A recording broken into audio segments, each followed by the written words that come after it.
अजूनही असं लक्षात येतं की बऱ्याच लोकांमध्ये म्हणजे ऑर्गन डोनेशनबद्दल खूप चुकीची माहिती आहे किंवा माहिती नाही आहे. माहिती नाही. तर त्याबद्दल खरंच तुम्ही एक छोटा एक मेसेज आपल्या प्रेक्षकांना द्या की का केलं पाहिजे, कसं केलं पाहिजे आणि त्याचे फायदे काय आहेत. आपण इथे काही घेऊन आलो नाहीत आणि काही घेऊन जाणार नाही, काही घेऊन जाणार नाही. तर आपण देवाचे आभार मानले पाहिजेत की आपल्याला देवाने छान हातपाय दिलेत, आपल्याला डोळे दिलेत किंवा सगळं शरीर आपलं चांगलं दिले. दुनियेमध्ये इतके लोक दुःखी आहेत की त्यांना काय काय अवयव नसतात, काय नसतं. कोणाला अंध असतात, कोणी भाजून त्यांची त्वचा जाते. तर जर त्यांना जर आपण त्वचा देऊन त्यांच्या आयुष्यात आनंद निर्माण केला, तसं पण आपलं जाळून हो, संपूर्णच जाणार ना. मग जर आपण दिलं त्या लोकांना तर आपण हे पुण्यकर्म करते. खरंच इरमुसलं तोंड घेऊन कशाला जीवन कशाला? जगायचं, इरमुसलं तोंड घेऊन कशाला जीवन जगायचं. जेव्हा जेव्हा जमेल तेव्हा मनमुराद हसायचं, मनमुराद हसायचं. आता हसायचंच असेल तर कशाला हसायचं बेटा. हा, खळखळून हसलं की म्हणे लंग्स क्लिअर होतात. 7 मजली हसायची जर त्यात पडली भर, 7 मजली हसायची जर त्यात पडली भर तर झटक्यात खाली येईल की चढलेलं ब्लड प्रेशर. नमस्कार, स्वागत आहे आपल्या चॅनलवर काहीतरी हटके. आपण सगळे म्हणतो हसायलाच पाहिजे, हसण्यामध्ये आनंद आहे, पण हा आनंद जगायचा आणि जोपासायचा कसा, आणि त्यासाठी कोण आपल्याला असं रोज उठून हसवेल किंवा एखादा असा क्षण जिथे हसून आपण खरंच सगळं आपलं दुःख विसरून जाऊ. तर आज आपण भेटणार आहोत दीप्ती कुलकर्णी या काकूंना. काकू छंद आनंद असा एक छानसा उपक्रम राबवतात, त्याकडून तुम्हाला खूप खूप मनमुराद हसायला मिळतं. चला तर मग आज आपण भेटूया दीप्ती कुलकर्णी काकूंना. नमस्कार दीप्ती ताई. नमस्कार नमस्कार. तुमचा छंद आनंद हा मी कार्यक्रम म्हणजे तुमचे व्हिडिओज आणि हे पण बघितलेत. तर ह्या उपक्रम चालू करायचं कसं सुचलं तुम्हाला? असं आहे, एक म्हण आहे, वेचावा आनंद वाटावा आनंद त्यापरी आनंद दुजा कोणता. तर ह्या उक्तीनुसार मी आज 22 वर्षापासून मी निरनिराळे कार्यक्रम करते. तर त्याच्यामध्ये भक्ती संगीत आहे, लग्नाची गाणी आहेत, मुंजीची गाणी आहेत, मंगळागौर आहे, डोहाळ जेवण आहे, बारसं आहे, हे मी करतेच होते. पण हे छंद आनंद सुचलं हे सांगायचं म्हटलं तर आपल्या लॉकडाऊन पिरियडमध्ये माझ्या सगळ्या माझ्या ग्रुपचं नाव आहे स्वरदीप वाद्यवृंद, आणि या मैत्रिणी येणं बंद झालं. तर मी म्हटलं आता काय करायचं. म्हटलं आपण अजून ज्येष्ठ नागरिकांसाठी, महिलांसाठी असं काही बनवलेलं नाही आहे. मग मी बसून 1.5 तासाचं स्क्रिप्ट लिहिलं हे विनोदी कार्यक्रमाचं. आणि म्हटलं की साथसंगत हवी कशाला, माझं साभाळ माझीच धरती, अशीच एकटी चालत राहीन वादळ घेऊन खांद्यावरती, वादळ घेऊन खांद्यावरती. आणि हा स्क्रिप्ट लिहिला. आणि एक तुम्हाला सांगायला मला आवडेल की जेव्हा मी हे स्क्रिप्ट लिहिलं तेव्हा माझ्या मनात असा विचार होता की ह्याच्यातले जे काही मी सादरीकरण करणार आहे ते प्रत्येकाच्या आयुष्यात त्याला ते भावलं पाहिजे किंवा त्याला ते दिसलं पाहिजे की अरे हे आपल्याच आयुष्यातले ह्या बोलतायत. तर ह्यानुसार मी हे स्क्रिप्ट लिहिलं. आणि खरं सांगते की सगळ्या जे प्रेक्षक माझे आत्तापर्यंत 40-50 हजार प्रेक्षकांनी माझा कार्यक्रम बघितले, जास्तच. तर त्या लोकांना ती आपलीच गोष्ट आहे असं ते जाणवायला लागलं. आणि त्यांचा मला खूप सपोर्ट मिळाला, खूप कार्यक्रम मिळाले. एक कार्यक्रम केला की 2 कार्यक्रम येऊन उभे राहायचे.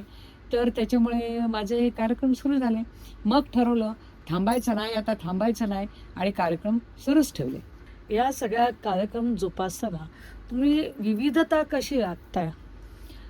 विविधता म्हणजे खरं म्हणजे सांगू का, हे जे बाकीचे कार्यक्रम आहेत ना, डोहाळ जेवण म्हणा, बारसं म्हणा, लग्न, प्रत्येकाचं स्क्रिप्ट वेगळं आहे, कारण प्रत्येकाचा आशय वेगळा असतो. आणि तसं म्हटलं तर प्रत्येक कार्यक्रमाची तयारी करताना माझ्या मेंदूला किंवा बुद्धीला एक खाद्य असतं किंवा व्यायाम असतो की प्रत्येक, आता डोहाळ जेवण झाली, आता मंगळागौर आली, मंगळागौर झालं, भक्ती संगीत आलं, तर प्रत्येकाची प्रॅक्टिस करताना आपल्या बुद्धीला चालना असते की हा व्यायाम असतो. आणि तो आता मला जमून गेलाय, कारण करून करून करून, आणि एक म्हणतात इच्छा तिथे मार्ग. बरोबर. तर तसं मला इच्छा आहे आणि मला दुसऱ्यांना आनंद द्यायला आवडतो. आणि समोरचा माणूस आनंद असला की मी स्वतः खूप खुश असते. बरोबर. पण आता तुम्हाला प्रत्येक वेळेला तुम्ही स्क्रिप्ट बदलता तुमचं? नाही स्क्रिप्ट म्हणजे- आता डोहा जेवण असेल हा. तर डोहा जेवणाचं स्क्रिप्ट तेच असतं, हा. पण मग त्यातली माणसांची नावं बदलायची आणि ओ. थोडंसं निवेदन बदलायचं, बरं. बारशाचं थोडंसं Right. बदलायचं, आणि मग त्या घरातला माहोल कसा आहे हा. त्याचं मी जरा त्यांच्याकडनं हे घेते की अरे तुमच्या घरातलं कोण आहे काय नाही, त्यांची नावं काय आहेत, वातावरण कसं आहे, आणि त्यानुसार मी त्याच्यामध्ये निवेदन ऍड करते. त्याच्यामुळे ते त्यांना आपलंसं वाटतं. बरोबर. प्रत्येक कार्यक्रम हा आपला असं वाटतो आणि खूप आवडतो प्रत्येक कार्यक्रम डोहा जेवण असं. आणि मी म्हणजे मला सांगायला खूप अभिमान वाटतो की माझा प्रत्येक कार्यक्रम युनिक आहे. म्हणजे डोहा जेवण म्हणा, बारसं म्हणा, लग्न म्हणा, भक्ती संगीत तर अतिशय सुंदर आहे. कारण का की त्याच्यामध्ये आम्ही देवाची रूपं घेतो. अष्टभुजा अच्छा. देवी, शंकर, आमच्या बायका आहेत, ग्रुप आहे आमचा. तर अष्टभुजा देवी, शंकर आहे, वासुदेवाचा मी नृत्य करते, आणि आम्ही बसल्या बसल्या टिपऱ्या खेळतो गवळणीवर, आणि त्याच्यानंतर आम्ही कबीराचा दोहा म्हणून त्याच्यावरती घुंगरू वाजवतो. तर अतिशय युनिक कार्यक्रम आहे, आणि अशा प्रकारे सगळेच कार्यक्रम युनिक आहेत. काही मला असे लोकांचे अप्रिसिएशन्स मिळालेले आहेत डोहा जेवणाऱ्या आणि बारशाला, कि हमने तो सोचा ही नहीं था कि इतना सुंदर कार्यक्रम नेम सेरेमनी को हो सकता है. असे बरोबर. लोकांचे मला अभिप्राय मिळाले की एवढं आम्हाला वाटलंच नाही की एवढे सुंदर डोहा जेवण होऊ शकतं. आणि हल्ली कसं आहे की हल्ली सगळे कार्यक्रम जे हॉलमध्ये होतात बरोबर. तर त्यांना काहीतरी लोकांना मनोरंजन द्यायचं असतं, हो. आणि त्यानुसार मग मी एंटरटेनिंग कार्यक्रम करते. आणि नुसतंच एंटरटेन नाही बरं का, आपली मराठी अभिजात भाषा आहे, तिला अभिजात दर्जा मिळालेला आहे, तर ती अभिजात भाषा, आपली परंपरा, आपली संस्कृती, पारंपरिक संस्कृती, महान संस्कृती ही मला तरुणांपर्यंत पोहोचवायची आहे. आणि तो मी विडा उचललाय आणि मी ध्यास घेतलाय. त्याच्यामुळे एंटरटेनिंग तर आहेच, पण मी सुरुवातीला आपण डोहा जेवण का करतो त्याचं पण मी महत्व सांगते की ही नुसती मजा नाहीये बरोबर. की म्हणजे हा. संस्कृतीला कसं, म्हणजे त्याच्या मागच्या भूमिका काय, भूमिका आणि काय. आपले जे हिंदू संस्कृतीत 16 संस्कार जे महत्वाचे आहेत त्यापैकी हा एक महत्वाचा संस्कार आहे. आणि त्याचं महत्व काय आपण आणि मी बऱ्याच वेळा विचारते सगळ्यांना की तुम्हाला माहिती आहे का की हे डोहा जेवण का करतात, बारसं का करतात, लोकांना का बोलवतात, तर ते कोणाला माहित नसतं. बरोबर. तर मग मुख्य म्हणजे आपण ज्या कारणासाठी आपल्याला बोलवलंय ते कारण आपण लोकांना सांगणं महत्वाचं आहे. आणि त्याच्यानंतर निरनिळ्या प्रकारचे बोटीतलं डोहा जेवण, होडीतलं डोहा जेवण, गाडीतलं डोहा जेवण, ट्रेनमधलं, झोपाळ्यावरचं, असे निरनिराळे गाणी आणि त्याच्यावर नृत्य, आणि खूप सुंदर असा कार्यक्रम मी सादर करते. काकू, असं कधी झालंय का, आता तुम्ही विडंबन गीतं लिहिता किंवा तुम्ही हसवायला जाता basically. Yes yes. तर हसवताना असं आलंय का की एखाद्याच्यावर तुम्हालाच खूप हसू फुटलंय आणि थोडं वातावरणात अजून बदल झालाय, असं होतं का? मी खरं सांगू का, आत्तापर्यंत मी भरपूर कार्यक्रम केले, छंद आनंदच जास्त केले, विनोदी कार्यक्रम. आणि प्रत्येक वेळा कार्यक्रम करताना मी तेवढीच फ्रेश असते की मला असं वाटत नाही अरे किती वेळा बोलायचं, असं मला वाटत नाही. मी पण तेवढीच आनंदी असते, मी पण तेवढीच एन्जॉय करते. आणि लोक हसले की मला कोणीतरी मधनच काहीतरी विनोद करतं, अच्छा. प्रेक्षक काहीतरी विनोदी बोलतात, मग त्याच्यावर मी विनोदी उत्तर द्यायचं की आणखी हशा सुटतो. तर पण असं नाही झालंय ना की कधी खूप तुम्हालाच हसायला आलंय त्या गोष्टीवर? आणि येतं, मला येतं हसायला. मला हसायला येतं. आणि जो कार्यक्रम येतो तो माझ्यासाठी प्रत्येक कार्यक्रम हा नवीनच असतं. अच्छा. असं, आणि प्रत्येक कार्यक्रम प्रयोगच असतो. आणि प्रत्येक वेळेला काय असतं, समोरची माणसं वेगळी असतात, त्यांच्याकडनं येणारा रिस्पॉन्स वेगळा असतो. तर आवडतं, मला खूप आवडतं, मी स्वतः खूप एन्जॉय करते. मॅरेज अॅनिव्हर्सरी म्हणजे लग्नाचा वाढदिवस, याच्यावर तुम्ही कार्यक्रम करता. येस तर येस. असं काही वेगळं तिथे मी ऐकलं तुम्ही उखाणे त्याच्यावर म्हणजे गमतीचे उखाणे घेता, तर एखादा उखाणा खरंच काकू म्हणून दाखवा. उखाणा तर मी घेतेच, सांगते तुम्हाला एक उखाणा. नेसले मी नऊवारी साडी, घातला स्लीवलेस ब्लाऊज. बरं का, नेसले मी नऊवारी साडी, घातला स्लीवलेस ब्लाऊज, गळ्यात घातला कोल्हापुरी साज आणि पायात उंच टाचेची वहाण, नाकातल्या नथीला साजेसा केला मी केसांचा बॉब. नाकातल्या नथीला साजेसा केला मी केसांचा बॉब. आणि आमचे हे हो शरदराव म्हणतात, आमचं ध्यान बघायला बराच जमलाय की मॉब. मग हे तुम्ही खास म्हणजे लग्नाच्या वाढदिवसासाठी वगैरे लग्नाच्या असं वाढदिवसाला, मग लग्नाच्या दोघांचा जर 50वा वाढदिवस असेल तर त्याच्याबद्दल एखादं काव्य असं सादर करायचं, मग दोघांना काहीतरी ऍक्टिंग करायला सांगायचे. तर ते पण माझ्याकडे हे लिहिलेलं आहे. आणि मग ती अच्छा. ऍक्टिंग केली की ते सगळे एन्जॉय करतात आणि सगळे हसतात, बरोबर. विनोदी असतं सगळं. तर असं काही प्रत्येक गोष्टीमध्ये मी ॲड करते. लग्नाच्या वाढदिवसाला किंवा कोणाची 75 असेल तर मग त्याचं वेगळं असतं. त्या प्रत्येक ह्याच्यामध्ये थोडं थोडं चेंजेस असतात. पण त्यानुसार त्या कार्यक्रमानुसार मी ते सादरीकरण करते. असं झालंय का की आधी जेव्हा तुम्हाला बोलायला, कारण बरेच असं होतं, कारण आत्ताची जी जनरेशन आहे, हं. जेन झी किंवा हे पण येतात, आता यावं हो. लागतं कधी कधी. हो. तर काही लोकांना असं असतं की अरे मी हा कार्यक्रमाला का आले, कारण आजकालच्या मुलांना एवढं फास्ट झालंय हो, सगळं हो. लोकांना की ते पेशन्स नसतात बसून ऐकायचं किंवा हे. तर असं होतं का की आधी असं वाटलं की अरे मी का आले, आणि मग नंतर असं आलं की नाही मी बरं झालं आलंय, हो, म्हणजे हो. मला खरंच काहीतरी वेगळं अनुभवायला मिळालं, असं होतं? Yes, yes. मी म्हणजे एक सांगते, की मी जेव्हा हे लॉकडाऊनच्या पिरियडमध्ये लिहिलं, तर त्यावेळेला माझ्या डोक्यात एक विचार होता, की आपण हे जे काही लिहितोय, ते प्रत्येकाला भावलं पाहिजे. प्रत्येकाला ते आपलंसं वाटलं पाहिजे.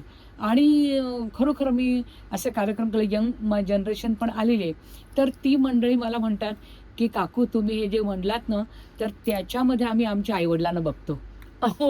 ओके. म्हणजे आमचे आई-वडील आम्हाला दिसतात. हम्म. तर हे ऐकून खूप बरं वाटतं. आणि यंग मंडळी पण म्हणतात. मी एक लोणावळ्याला कार्यक्रम केला तर म्हणे, की "आम्हाला पण हे खूप आवडलं बरं का, की जसं की आमच्याकडेच तुम्ही बोलताय असं वाटलं."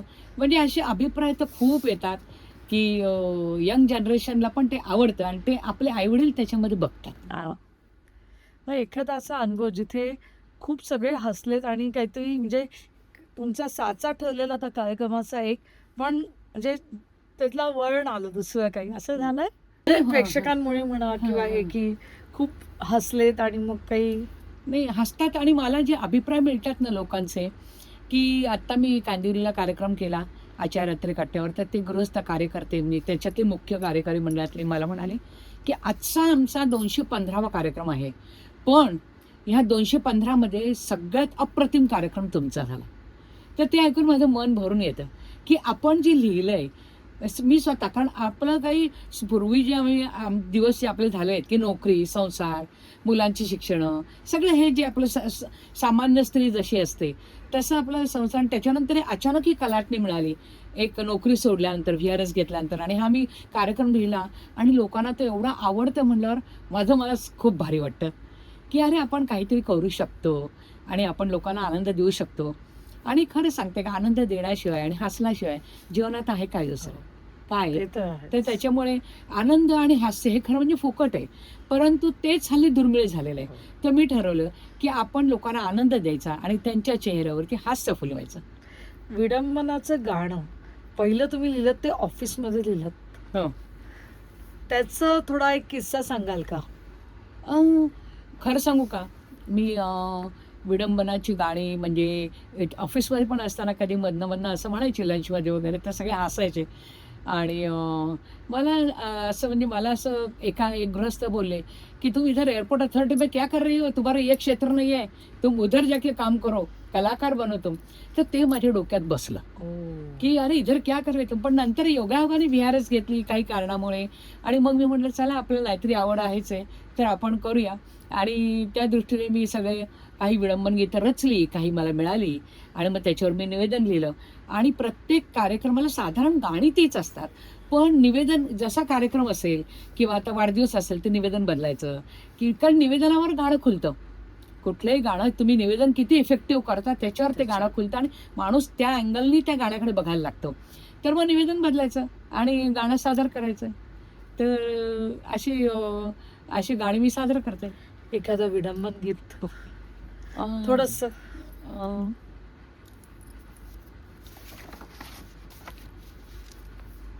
आता मी जे आपले ज्येष्ठ नागरिक आहेत, त्यांना मी एक थोडक्यातच सांगते, मी संपूर्ण गाणं काही म्हणत नाही.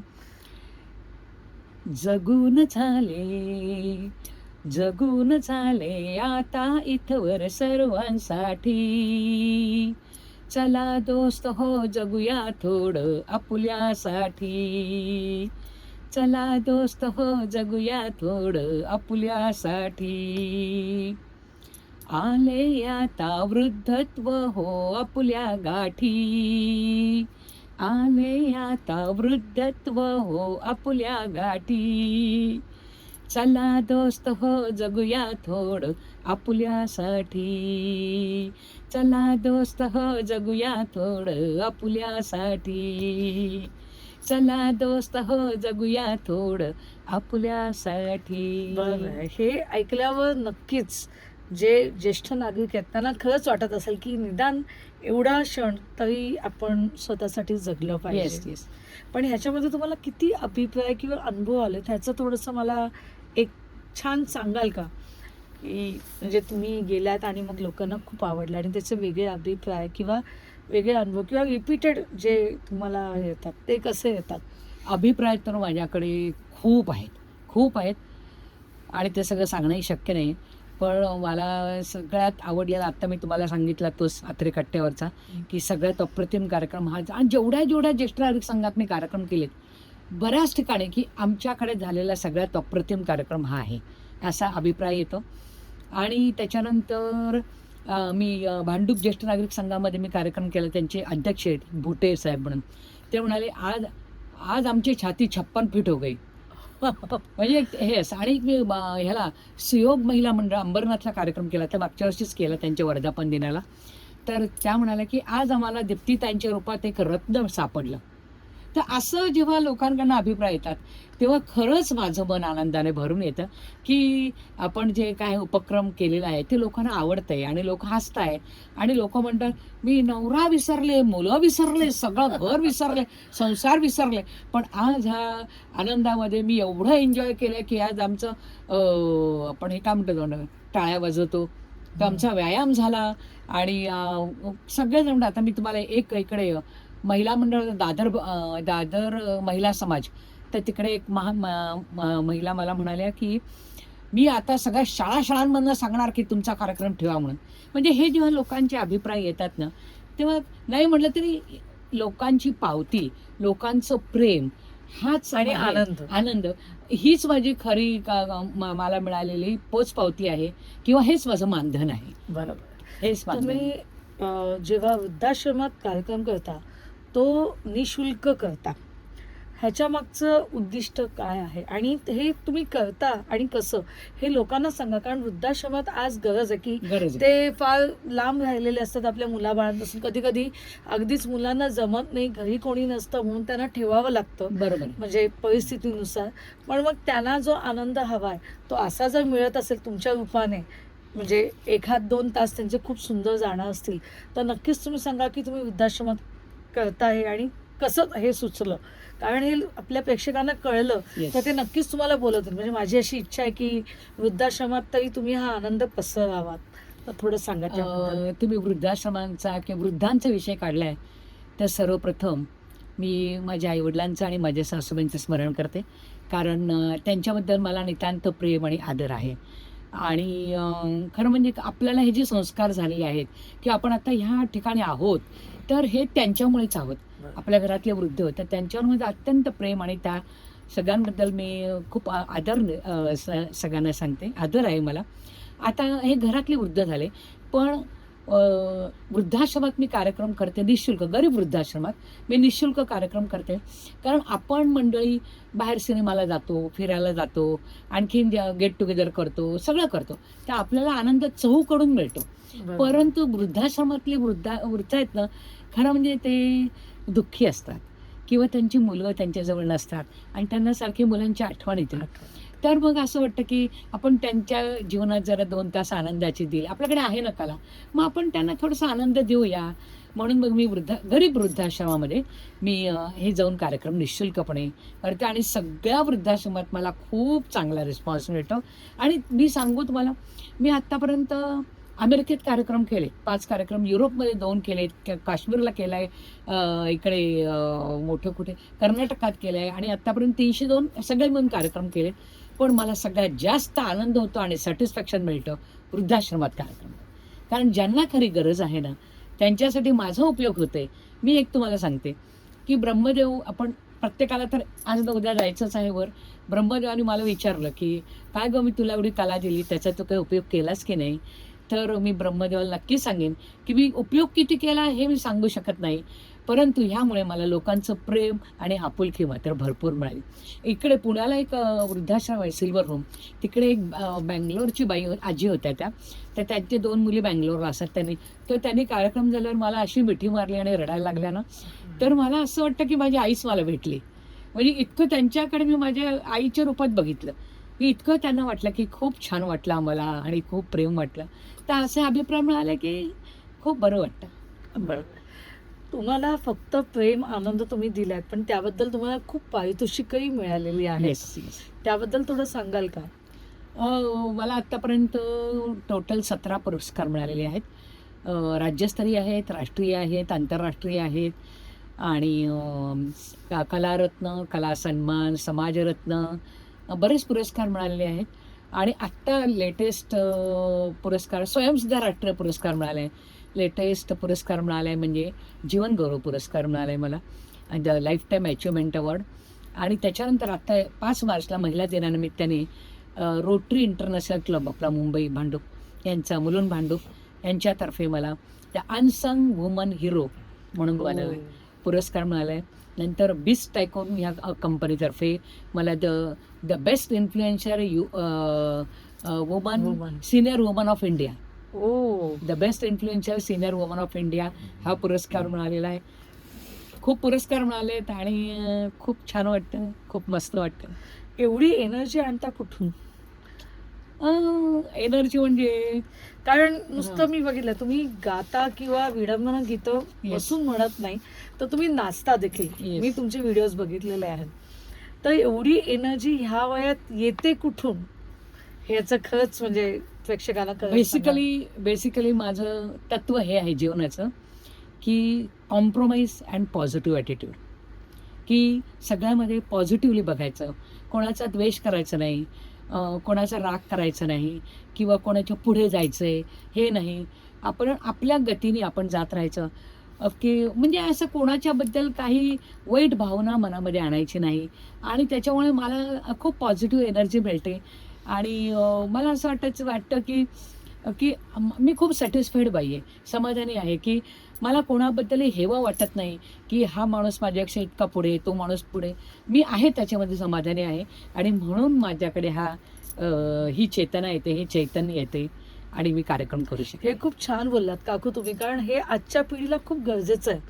एक तर पॉझिटिव्ह ॲटिट्यूड, कारण आज आपण सगळीकडे बघतोय, म्हणजे आत्ता वॉरही चालू आहे, तिकडेही तेच आहे. द्वेष म्हणा किंवा काहीतरी माझ्यापेक्षा कोणीतरी पुढे जात आहे म्हणून मी कोणाला तरी, म्हणजे शेवटी एका देशातले नागरिक आजही होतात, म्हणजे मुक्त आहेत त्यांच्या आयुष्याला. बरोबर. तर हे सगळीकडे जिथे चालू आहे तिथे हा एक क्षण जो इतका सुंदर आहे, म्हणून मला असं वाटतं की प्रत्येकाने हे खरंच जोपासलं पाहिजे. जे काकूने सांगितलं हे खूप महत्त्वाचं आहे. आता मला अजून एक होतं की तुम्ही ऑर्गन डोनेशनवर पण बोलता, तर हे कसं काय, म्हणजे ह्या सगळ्यामध्ये हे कुठून आलं? एक मी तुम्हाला आधी ऑर्गन डोनेशनचं तर मी तुम्हाला बोलतेच, पण आधी एक सांगते, माझा एक स्वभाव आहे की ओळखीचा असो किंवा अनोळखी असो, जर एखाद्या माणसाला मला कळलं की त्याला ती गरज आहे आणि माझ्याकडे त्याचा उपाय आहे, म्हणजे काय, कोणाला स्थळं पाहिजे असतील, कोणाला घरात पेशंटला सांभाळायला माणूस पाहिजे असेल, तर माझी ओळखी आहेत, खूप ओळखी आहेत माझ्या. आणि मुख्य म्हणजे दुसऱ्याला मदत करायची वृत्ती आहे, की असं नाही आपल्याला काय करायचं आहे त्यांचं ते बघून घेते. हा स्वभाव नाही माझा, की अनोळखी असू दे, मला कळलं ना, कानावर आलं ना, की मग मी त्यांना म्हणते, अहो तुम्हाला हे पाहिजे का, तर माझ्या ओळखीचे असे आहेत, तर तुम्ही असं त्यांना कॉन्टॅक्ट करा. तर लोकांना मदत करायची वृत्ती आहे मला. आणि कुठून तरी काय आहे की त्यांची नीड्स ती जमली पाहिजे आणि ते त्या ह्याच्यातनं संकटातनं मुक्त झाले पाहिजे, ही एक असते. आता अवयवदान ऑर्गन डोनेशन तुम्ही जे म्हणताय, तर मी 10 वर्षापूर्वी एक अवयवदानाचं शिबिर घेतलं होतं घाटकोपरला. म्हणजे मी एकटीनं नव्हतं घेतलं, सायन हॉस्पिटलचा स्टाफ आला होता, तर त्यांच्या आणि माझ्या दोघांच्या संयुक्त विद्यमाने आम्ही ते घेतलं होतं आणि खूप लोकांनी त्याला ऑर्गन डोनेशनचे फॉर्म भरले होते. तर आता 1-1.5 वर्षापूर्वी आमच्या मुलांमध्ये एक दिनेश हरिया म्हणून एक गृहस्थ आले होते, त्यांचं मी ते ऑर्गन डोनेशनचं जैन गृहस्थ आहेत, ते काम करतात. आणि त्याच्यामुळे माझ्या मनावर एवढा इफेक्ट झाला की अवयवदान किंवा ऑर्गन डोनेशन हे किती महत्त्वाचं आहे. आणि तो मी त्याचं माझ्या कार्यक्रमामधनं आणायचं. मी लोकांना एका वेळेला मी 100, 150, 200, 400 लोकांना भेटते. त्यातनं मग ह्याच्यातनं मी विनोदी कार्यक्रम नुसतं नाही करत, मी नुसता विनोद नाही, त्यातनं मी समाज प्रबोधन पण करते. तर मग मी अवयवदानाचं महत्त्व सांगते. आणि जे आपल्याला असं वाटतं की अरे आपण म्हणजे आधी रजिस्ट्रेशन करून ठेवायला पाहिजे, नंतर मग गेल्यानंतर आपण असं काही नाही आहे. हे त्यांनी त्या गृहस्थाने सांगितलं की आपण गेल्यानंतर आपले जे नियरेस्ट रिलेटिव्ह असतात, मुलं म्हणा, नवरा म्हणा, भावंड म्हणा, अगदी नियरेस्ट, त्यांनी जर परमिशन दिली की यांचं अवयव डोनेशन, ऑर्गन डोनेशन करा, तर आपण करू शकतो. फक्त जरा कंडिशन एकच आहे की 6 तासाच्या आत आपल्याला ते त्यांना इन्फॉर्म करावं लागतं की असं असं अवयव दान. आणि मी म्हणते की तसं पण आपलं हे बघा, माझं ध्येय काय आहे, वेचावा आनंद, वाटावा आनंद, त्यापरी आनंद दुजा कोणता. जर मी जिवंतपणे आनंद देते, तर मी गेल्यानंतर जर माझं स्किन देऊन किंवा माझं नेत्र देऊन किंवा माझं आणखीन काय देहदान किंवा देऊन दुसऱ्याच्या जीवनात जर आनंद येत असेल, तर का नाही हे कार्य पुढे चालू ठेवायचं. शेवटी आपलं ध्येय काय, आनंद द्यायचा. म्हणजे मग आपण ते मी त्या उद्देशाने मी हे कार्य करते. आणि खरं म्हणजे मी म्हणते की सगळ्यांनी अवयवदान करा, काही हरकत नाही. की त्याबद्दल खरंच थोडं सांगा काकू, कारण अजूनही असं लक्षात येतं की बऱ्याच लोकांमध्ये म्हणजे ऑर्गन डोनेशन बद्दल खूप चुकीची माहिती आहे किंवा माहिती नाही किंवा म्हणजे बरोबर आहे. म्हणजे आजकाल जे चाललंय सगळं, आज त्या हिशोबाने अनुषंगाने बघायला गेलं तर बरेच वेळा लोक घाबरतात. तर त्याबद्दल खरंच तुम्ही एक छोटा मेसेज आपल्या प्रेक्षकांना द्या की का केलं पाहिजे, कसं केलं पाहिजे आणि त्याचे फायदे काय आहेत. मी एक सांगते की आपण इथे काही घेऊन आलो नाहीत आणि काही घेऊन जाणार नाही, काही घेऊन जाणार नाही. तर आपण देवाचे आभार मानले पाहिजेत की आपल्याला देवाने छान हातपाय दिलेत, आपल्याला डोळे दिलेत किंवा सगळं शरीर आपल्याला चांगलं दिले. आणि आता दुनियेमध्ये इतके लोक दुःखी आहेत की त्यांना काय काय अवयव नसतात, काय नसतं. कोणाला अंध असतात, कोणी भाजून त्यांची त्वचा जाते, किंवा कोणाला लिव्हर पाहिजे असतं, कोणाला नेत्र पाहिजे असतात. मी तर म्हणते त्वचादान तर आम्हाला त्याने दिनेश हरी यांनी सांगितलं की ते हॉस्पिटल आहे ऐरोलीला, तिकडे इतक्या लोकांना त्वचा पाहिजे जे भाजलेत वगैरे ते. तर जर त्यांना जर आपण त्वचा देऊन त्यांच्या आयुष्यात आनंद निर्माण केला, तसं पण आपलं जाळून संपूर्णच जाणार ना. मग जर आपण दिलं त्या लोकांना तर आपण हे पुण्यकर्म करतोय. जसं आपण वृद्धाश्रमात कार्यक्रम करून किंवा वृद्धांचा, मला एक सांगायचं वाटतं की आपण आपल्याला असलेल्या वृद्धांना सांभाळणं म्हणजेच देवाची सेवा आहे. त्यांना सांभाळणं म्हणजे आपण गेल्यानंतर मग त्यांचे जोरजोरात 12वा 13वा 10वा करतो किंवा आणखीन वर्षश्राद्ध करतो, त्याच्यापेक्षा ते जिवंत असताना त्यांना आनंद देणं हेच आपलं जीवनाचं ध्येय पाहिजे. कारण आज आपल्याला त्यांच्यामुळे आपण ह्या परिस्थितीत आहोत, तर ती आपण जाणीव ठेवली पाहिजे. त्याच्यामुळे मी नक्की सांगेन सगळ्यांना की ऑर्गन डोनेशन, आणि ह्याच्यामध्ये भीती वगैरे काय नाही आहे कोणाला, अवेअरनेस नाही आहे. असं वाटतं की जाऊ दे ना, आपल्याला काय करायचं आहे, आणि थोडंसं लेट इट गो असं आहे. असं नाही आहे. आणि मी मुख्य म्हणजे सांगते की काही रजिस्ट्रेशन वगैरे करावं लागत नाही. आपण त्यांना जर सांगितलं गेल्यानंतर 6 तासाच्या आत, आणि ते येऊन इथे घरी येऊन आपलं काय असेल ते काय आपलं अवयव पाहिजे असेल, स्किन पाहिजे ते घेऊन जातात. त्याच्यामुळे मला असं वाटतं सगळ्यांनी लोकांना मदत करावी आणि आपल्या बरोबरच्या लोकांना आपण जीवनात त्यांना आनंद द्यावा, अशी माझी खूप इच्छा आहे. तुम्ही मगाशी एक सांगितलं, खूप छान सांगितलं की आपण आनंद देतो किंवा आपण हे करतो, यामुळे लोकांना खूप बरं वाटतं. तर हे खरंच गरजेचं आहे, आजच्या काळाची ही गरज आहे. ती गरज लोकांनी जर तुमच्याप्रमाणे जर प्रत्येकाने विचार केला की मी मदत करते, अनोळखी असो ओळखी, तर हे जग आज खरंच खूप सुंदर होईल. हे नक्कीच तुमचे विचार खूप सुंदर आहेत काकू. आणि तुम्ही आता आपण हे सगळं खूप छान बोलतोय, पण मला असं वाटतं की 1-2 गोष्टी तुम्ही हसवून दाखवाच आपल्या प्रेक्षकांना आता. तर एखादं छान विडंबन गीत म्हणून दाखवा. विडंबन गीत, मी तुम्हाला एक जोक सांगते. जोक सांगते की आता लगेच मला तोच आठवतो की घड्याळ आणि बायको यात फरक काय.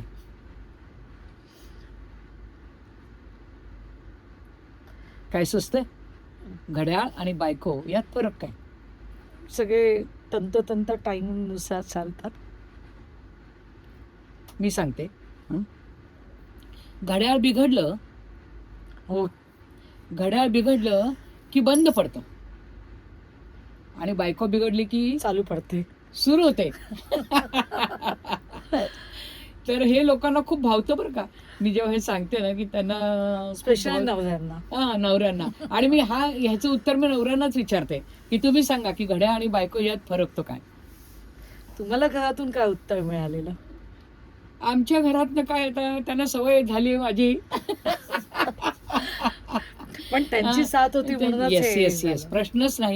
प्रश्नच नाही की मी सगळ्यांना मी हे सांगू इच्छिते की जेव्हा एखादी स्त्री पुढे जाते तेव्हा तिला घरचा जो तिचा सहचारी असतो त्यांच्याकडनं तिला जेव्हा सपोर्ट मिळतो. आणि मी हे प्रत्येक कार्यक्रमात सांगते, असं नाही की इथे आज आपलं मुलाखत चालली म्हणून नाही, मी प्रत्येक कार्यक्रमात सांगते की जेव्हा एखादी स्त्री पुढे जाते तेव्हा तिला तिच्या घरच्यांचा सपोर्ट असतो. त्याच वेळेला ती आपलं ध्येय साध्य करू शकते. त्याच्यामुळे मला माझ्या मिस्टरांची खूप साथ आहे आणि त्यांच्यामुळेच मी हे कार्य करू शकते. आणि मी तुम्हाला एक सांगते, अमेरिकेमध्ये मी एक कार्यक्रम केला होता, त्यावेळेला काजीबाई माझ्याकडे आल्या. तर त्या आधी खूपच हसलं होत्या की म्हणे खूप छान केलं ते, पण म्हणे आम्ही असं करू शकणार नाही हो, कारण आमच्या घरात ना मला साथ नाही. तर मी म्हटलं मला त्याची जाणीव आहे. कारण आपण जीवनात निरनिराळी माणसं बघतो, फॅमिलीज बघतो, नवरा बायको बघतो, सगळे फॅमिलीतलं वातावरण बघतो. तर मला जाणीव आहे की सगळ्यांना हे वातावरण मिळत नाही. तर त्याच्यामुळे मला हे वातावरण मिळालं तर मी खूपच देवाचे धन्यवाद देते देवाला की माझे सहचारी किंवा माझे मिस्टर मला खूप साथ देतात, म्हणून मी हे कार्यक्रम करू शकते. बरोबर आहे. कारण आता तुम्ही ह्या म्हणजे सेकंड इनिंग तुमची, म्हणजे तुम्ही जॉब केला. येस म्हणून मी म्हणाले second inning. Yes yes, second इनिंगच आहे. मी आता जॉब सोडून ज्येष्ठ हे नागरिक आहे. काहीतरी हो, हो. करणे हो हो आणि ते पण दुसऱ्यांसाठी करणे हे इतकं सोपं नाहीये या वयात. हो ना. आणि लोकांचा ऍक्सेप्टन्स मिळणं हेही सोपं नाहीये. येस कारण असं बरोबर होतं की लोकांना असं असतं की यंग, म्हणजे आता आपण बघतो सगळीकडे की यंग लोक आहेत तर आम्हाला हे. पण जेव्हा एखादं ज्येष्ठ, ज्यांना अनुभव पण आहे, ज्यांना जाण आहे परिस्थितीची, आजूबाजूच्या ह्याची, आणि जेव्हा ते सादरीकरण होतं तेव्हा त्याला एक वेगळा, एक मी म्हणेन मुलामा थर असा एक चढलेला असतो जो गरजेचा आहे. तर ते कसं सगळं हा समतोल साधला ते मला खरंच आश्चर्य आहे. मी एक सांगू इच्छिते की आता आमची पिढी म्हणजे हो, आमची पिढी की आम्ही असे आहोत की आमच्या पिढीमध्ये कम्प्युटर नव्हते. हो, कम्प्युटर नव्हते आणि आताची पिढी यांच्याकडे कम्प्युटर, हे डिजिटल मार्केटिंग, त्याचं आम्हाला काही नॉलेज नाही आहे. किंवा खरं सांगते, जे आहे ते सांगते. जरी आम्हाला किती हुशार आहे, किती आम्हाला साहित्याची माहिती आहे, सगळं विनोदी माहिती आहे, तरी याची माहिती. तर मी पूर्वीची लोकं आणि आत्ताची लोकं हा. ह्याच्यात, किंवा आत्ताचा समाज, किंवा आत्ता आपण कसं आयुष्य जगतोय, तर ह्याच्यातला मी फरक दाखवते. आणि जेव्हा त्यांना सांगते की पूर्वी असं आयुष्य होतं आणि आता असं आहे, मुलांना खरं पण वाटणार नाही की असं असं होतं हे. तर ते मी तो थोडासा फरक दाखवते. आणि कार्यक्रमामध्ये सांगते कधी कधी की सुशीला सुशीला हे जेव्हा सून होती, म्हणजे आतातला जो फरक आहे एका वाक्यातच सांगते. सुशीला हे जेव्हा सून होती तेव्हा सासूचं राज्य होतं, आणि सुशीला सासू झाली तेव्हा सोनेचं राज्य आलं. तर हा फरक आहे की सुशीला कायम याच्या खालीच राहिली. तर आणि असं हे नुसतं एक वाक्य मी सांगितलं, पण असे बरेच गोष्टी आहेत की ज्या आम्हाला पूर्वीच्या काळी एवढ्या नव्हत्या आणि आता त्या आहेत. अर्थात आत्ताचं आयुष्य खूप चांगलं आहे, कारण पूर्वी आपल्याला हे व्हॉट्सअप नव्हतं, किंवा व्हॉट्सअपमुळे आपल्याला कितीतरी सोयी झाल्या, तर व्हॉट्सअपवर एक कविता माझ्याकडे होती, नक्कीच ऐकवा. आता हे व्हॉट्सअपमुळे खरं म्हणजे आमचं आयुष्य खूपच बिझी झालं आहे व्हॉट्सअपमुळे. की म्हातारपणे मिळाली व्हॉट्सअपची काठी आणि कपाळावरची मिटली आपोआप आठी. वेळ कसा जातो आता हेच कळत नाही, आणि वर्तमानपत्राचे पानसुद्धा हल्ली हलत नाही. चहा पिताना लागतो व्हॉट्सअप हाताखाली, डाव्या बोटाने हलके हलके मेसेज होतात वर खाली. कोणाचा वाढदिवस आहे, कोण आजारी आहे, कोण चाललंय परदेशात आणि काय घडतंय देशात. कधी लताची जुनी गाणी, तर कधी शांताबाईची कविते. बसल्या बसल्या डुलकी लागते, तर कधी एखादी गझल समोर येते. टीव्हीवरचे चॅनलसुद्धा हल्ली बदलत नाही, व्हॉट्सअपशिवाय आमचे पान जरासुद्धा हलत नाही.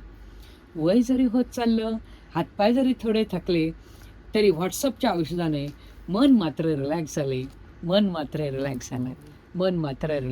खरंच छान आहे. जे ही गरज आहे काळाची. त्याचा आता प्रत्येकाने कसा उपयोग केला आहे हे प्रत्येकावर आहे.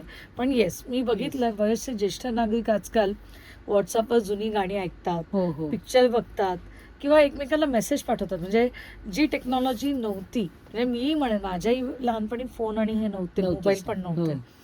तर पूर्वी व्हायचं की ट्रंक कॉल बुक करा. हो हो हो तुम्हाला तर नक्कीच माहिती आठवत माहिती हो ट्रंक कॉल. पूर्वी फोनच नव्हते, नव्हते. मग ट्रंक कॉल होते, कोणाच्या तरी घरी फोन असायचा, ट्रंक कॉल बुक करा. आणि आता थेट अमेरिकेत किंवा परदेशात तुम्ही व्हॉट्सअप कॉलिंगवर तुम्ही बोलू शकता, बघू ना. शकता आपल्या प्रियजनांना. हो. हे पूर्वी नव्हतं. म्हणजे 4-4 महिने माझा मुलगा किंवा माझी सून किंवा माझी मुलगी बाहेर गेली असेल तर त्यांचा फोटोही बघायला नाही मिळायचा बरोबर. आपल्याला. आणि आता तर आपण व्हिडिओ समोरासमोर कॉल बोलतो. करतो. हो हो तर हा जो टेक्नॉलॉजी फरक आहे हम्म. हा खूप भावतो. मुख्य म्हणजे ज्येष्ठ नागरिकांना, त्यांची बरीचशी मुलं परदेशात परदेशात राहतात. आहेत. हो आजच्या तुम्ही जे सांगितलं ते खूप सुंदर सांगितलेलं आहे काकू. तुम्हाला जर काकूंबरोबर कार्यक्रम करायचे असतील, मी तर म्हणेन नक्कीच एकदा करून बघा. मी स्वतः बघितले त्यांचे कार्यक्रम, अतिशय सुंदर. 1-2 तास तुम्ही सगळं विश्व हे विसरून तुमच्या वेगळ्या जगात असाल, हे मी तुम्हाला सांगते.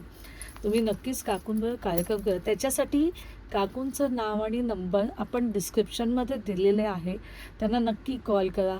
तुमच्याकडे लग्न असो, वाढदिवस असो, मुंज असो, 75 असो, 61 असो, आणि कोणाचा छानपैकी घरच्या घरी पण खूप छान प्रकारे, वेगळ्या प्रकारे तुम्हाला वाढदिवस सेलिब्रेट करायचा आहे. रियुनियन गेट टुगेदर रियुनियन आहे, गेट टुगेदर आहे, महिलांचे कार्यक्रम आहेत, वृद्धांचे कार्यक्रम आहेत, ज्येष्ठ नागरिक कट्टा, ह्या सगळ्या छोट्या छोट्या ह्याच्यासाठी असं नाही आहे की काकू फक्त हॉलवर येऊन करतात. आमच्या काकू घरी पण जाऊन तितकाच आनंद देतात. आणि मी तुम्हाला गॅरंटी देते याची की त्या खूप छान करतात, कारण मी स्वतः त्यांचे कार्यक्रम बघितलेले आहेत. तर तुम्ही नक्कीच त्यांना फोन करा, त्यांना मेसेज पाठवा, आणि तुमचा आयुष्य कसं जगायचं, छंद, आनंद, किंवा काकूने जसं म्हटलंय की आयुष्य मनमुराद जगा, हसण्याशिवाय आहे काय, त्या खरंच हिरमुसलं तोंड घेऊन कशाला जीवन कशाला? जगायचं. हिरमुसलं तोंड घेऊन कशाला जीवन जगायचं. जेव्हा जेव्हा जमेल तेव्हा मनमुराद हसायचं, मनमुराद हसायचं. आता हसायचंच असेल तर कशाला हसायचं बेटा. येस. खळखळून हसलं की म्हणे लंग्स क्लिअर होतात. 7 मजली हास्याची जर त्यात पडली भर, 7 मजली हास्याची जर त्यात पडली भर, तर झटक्यात खाली येईल की चढलेलं ब्लड प्रेशर. तुमचे आपले दात दिसतील अशी खात्री असेल पक्की, आपले दात दिसतील अशी खात्री असेल पक्की, तर तोंडावर हात ठेवा पण हसा मात्र नक्की. कोणाच्या तोंडाचं बोळकं तर कोणाच्या दाताच्या फळ्या, बरं का. कोणाच्या तोंडाचं बोळकं तर कोणाच्या दाताच्या फळ्या. आपण फुलू देत ना तुमच्या डोळ्यात 1000 कुंद कळ्या. काय मग दिलखुलास हसण्याचं देताय ना प्रॉमिस, दिलखुलास हसण्याचं देताय ना प्रॉमिस. अहो आपल्या रोजच्या रखरखीत जीवनात हेच तर आपलं ओयासिस, हेच तर आपलं ओयासिस, हेच तर आपलं ओयासिस. काकू, तुम्ही इथे येऊन आमच्यावर ज्या मनमुराद गप्पा मारल्यात, तुमचे अनुभव सांगितलेत, आणि तुम्ही जो आनंद लोकांपर्यंत आज आपल्या प्रेक्षकांना पोचवलात, त्याबद्दल मी खरंच तुमची आभारी आहे. खूप खूप